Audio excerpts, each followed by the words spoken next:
Assalamualaikum warahmatullahi wabarakatuh. Perkenalkan, nama saya Erika Iparina, NIM 2020-143-230, kelas 5F, Program Studi Pendidikan Guru Sekolah Dasar, mata kuliah Bimbingan dan Konseling Sekolah Dasar, dengan dosen pengampu Miss Endang Surtioni, Magister Pendidikan.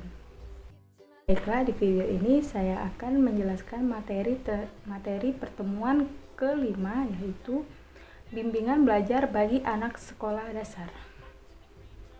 Nah, yang pertama itu ada jenis-jenis masalah belajar pada anak sekolah dasar. Yang pertama, keterlambatan akademik, yaitu keadaan murid yang diperkirakan memiliki inteligensi yang cukup tinggi tetapi tidak dapat memanfaatkan secara optimal. Nah, maksudnya ada seorang siswa yang bisa nangkep tapi kurang dalam belajarnya. Kemudian kecepatan dalam belajar, yaitu keadaan murid yang memiliki bakat akademik yang cukup tinggi dan memiliki IQ 130 atau lebih tetapi masih memerlukan tugas-tugas khusus untuk memenuhi kebutuhan dan kemampuan belajarnya yang amat tinggi. Maksudnya masih diperlu arahan lagi.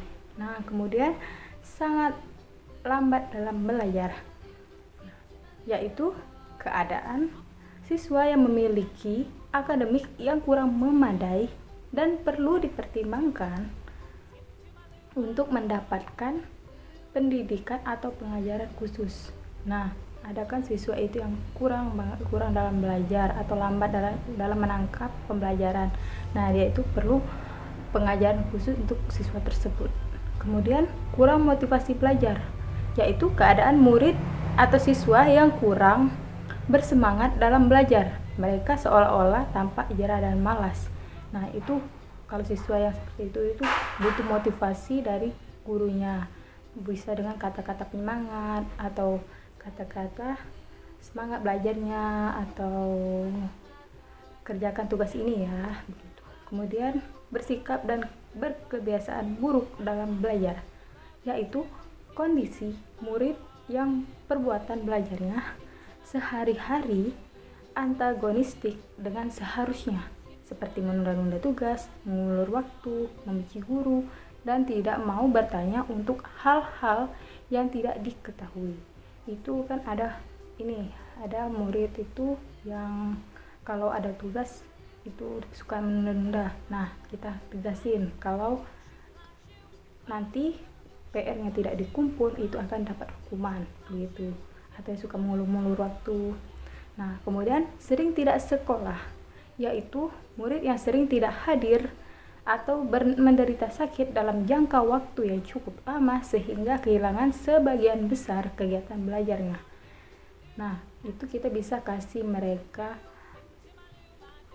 materi untuk mereka kerjakan di rumah agar mereka tidak ketinggalan dalam belajar. Nah, yang kemudian 2, teknik bimbingan karir bagi peserta didik di sekolah dasar.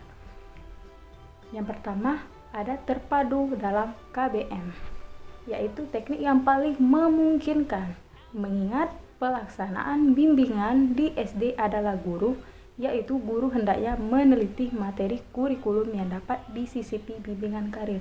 Misalnya dalam kelas itu gurunya menanyain cita-citanya nanti atau kedepannya nanti dia itu mau jadi apa gitu.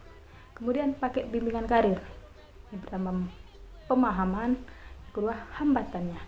Nah, adapun materi yang ketiga yaitu pelaksanaan bimbingan karir di sekolah dasar.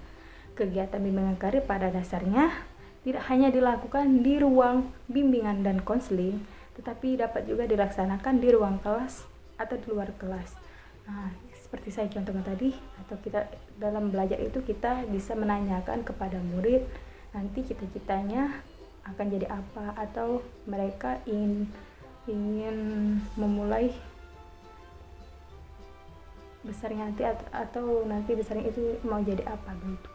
Nah, materi yang keempat ialah contoh konkret bimbingan dan konseling karir komprehensif di sekolah dasar. Misalnya di dalam kelas nih, kita sebagai guru kita menanyakan mereka itu ahli di bidang apa, atau kita mengamati siswa tersebut dia itu mempunyai bakat atau minat di mana. Nanti kita tanyain mereka itu cita-citanya itu mau jadi apa atau mau mengembangkan karirnya itu seperti apa.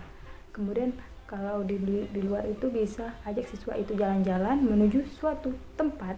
Dengan jalan-jalan ini siswa itu akan melihat langsung dunia kerja yang luas. Kemudian di sepanjang jalan nanti siswa diminta mengamati tentang jenis-jenis pekerjaan apa yang ditemukan. Nanti mereka bisa terinspirasi seperti itu. Baiklah, mungkin itu saja yang dapat saya sampaikan. Kurang dan lebihnya saya mohon maaf. Kepada Allah saya mohon ampun. Saya akhiri, wabillahi taufik wal hidayah. Wassalamualaikum warahmatullahi wabarakatuh.